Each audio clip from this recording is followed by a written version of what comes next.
Allô, Kader, à la maison. Je passe dans 30 minutes. C'est ma mère qui me donnait ça. C'est Nadia qui lui a donné. Bouter le VIH-Sida hors de la région du centre-ouest du Burkina, c'est l'objectif que s'est assigné la Fondation Rahimi en partenariat avec l'ONG ONU-SIDA. Le centre-ouest est l'une des régions les plus touchées du pays. J'ai voulu répondre à une préoccupation de l'État burkinabé, à une préoccupation d'une structure onusienne qui accompagne l'État burkinabé. J'ai voulu aussi répondre à une grande préoccupation de notre jeunesse, de nos étudiants. Et je me suis dit que, en tant que chef traditionnel, mon bonnet devait servir à aider le social, à promouvoir le social, pour que dans une contrée, si les habitants de ta contrée sont malades, toi-même tu souffres et tu risques de partir avant cette population. Toutes ces informations, il faut passer par les communautés. Et pour atteindre les communautés, il faut passer par leurs chefs.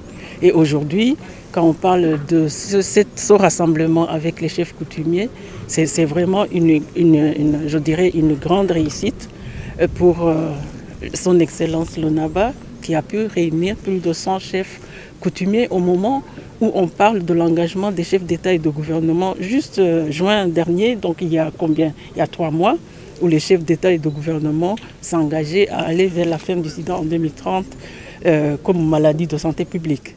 Ainsi, ces deux structures, d'un commun accord, mènent des actions fortes pour éradiquer cette maladie qui semble être minimisée par les populations. Comme vous le savez, l'ONU-SIDA, c'est le programme commun des Nations Unies sur le VIH-Sida avec ses 11 coparrainantes, les agences coparrainantes.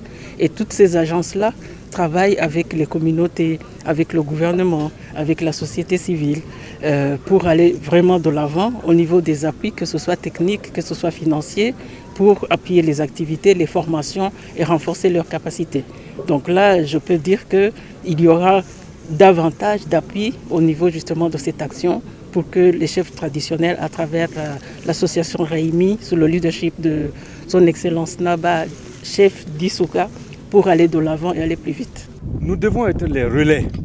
Ils doivent être le sel qui doit aider à ce que la sauce contre le sida soit bien préparée dans leur localité.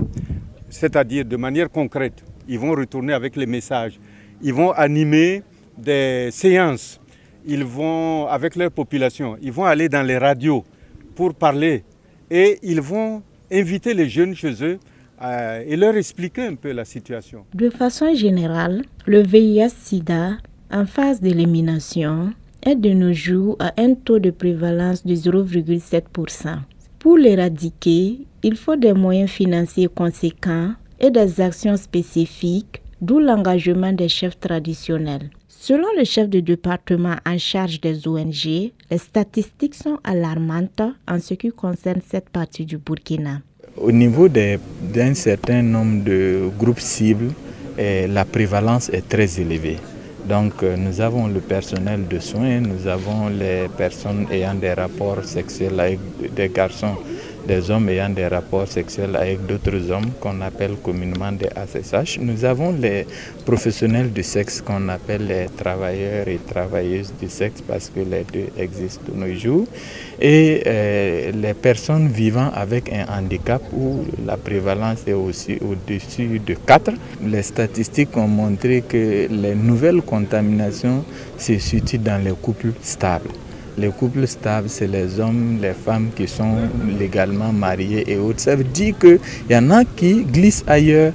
Voilà, c'est dommage, mais en tant que SPCNLS, nous ne jugeons pas l'orientation sexuelle de qui que ce soit, les pratiques sexuelles de qui que ce soit, mais pour apporter le message sanitaire là, nous sommes obligés d'aller sans stigmatisation là où se trouve la maladie, donc pour trouver des voies et moyens pour que les gens continuent de rester en bonne santé, pour que les gens ne puissent pas se contaminer.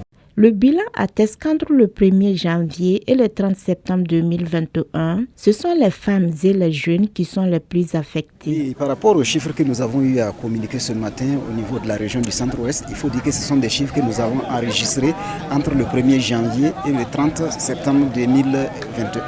Et à ce titre, en termes des infections sexuellement transmissibles, au niveau des femmes, nous avons enregistré 18 800 et quelques écoulements vaginaux.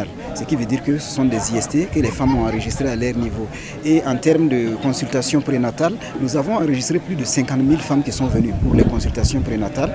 Et quand on leur a proposé le test de dépistage, on s'est retrouvé avec 269 femmes séropositives. Au niveau également de la population entre 15 et plus de 15 ans, nous avons également enregistré plus de 500 et quelques personnes qui sont séropositives. De ce pas, de nouveaux dispositifs sont en train d'être mis en place pour mettre fin à cette maladie d'ici 2030 dans la cité du Cavalier Rouge, avec bien sûr l'appui des chefs traditionnels. Nous sommes en train de travailler avec les différents partenaires pour aller vers d'autres méthodes plus innovantes de lutte, notamment les méthodes test intrus, l'autotest, voilà, parce que le dépistage tout azimut nous demande énormément de ressources et on n'est pas très sûr souvent d'atteindre nos objectifs. Je voudrais que Koudougou soit deuxième, mais pas dans le domaine de la maladie. Je voudrais que Koudougou talonne Ouagadougou dans le domaine du développement.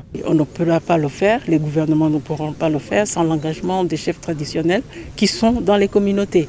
Et plus il y a de l'accès aux soins, plus il y a l'accès aux soins de santé, plus on ira très rapidement à la fin du sida en 2030. Deuxième ville universitaire du pays où le taux de prévalence est très élevé, les étudiants constituent l'un des publics cibles de cette sensibilisation car ils contribuent à accroître le taux de séropositivité. Nous pensons que nous serons effectivement donc des vecteurs, des véritables vecteurs de sensibilisation, sinon des relais en tout cas de sensibilisation pour qu'effectivement la maladie puisse vraiment connaître en tout cas une diminution donc véritablement dans nos contrées. Notons qu'au Burkina Faso, 3319 personnes ont contracté le VIH-Sida courant l'année 2020, selon le journal du Courrier confidentiel du 5 septembre 2021. Une donnée qui force une prise de conscience collective quant à la sensibilisation.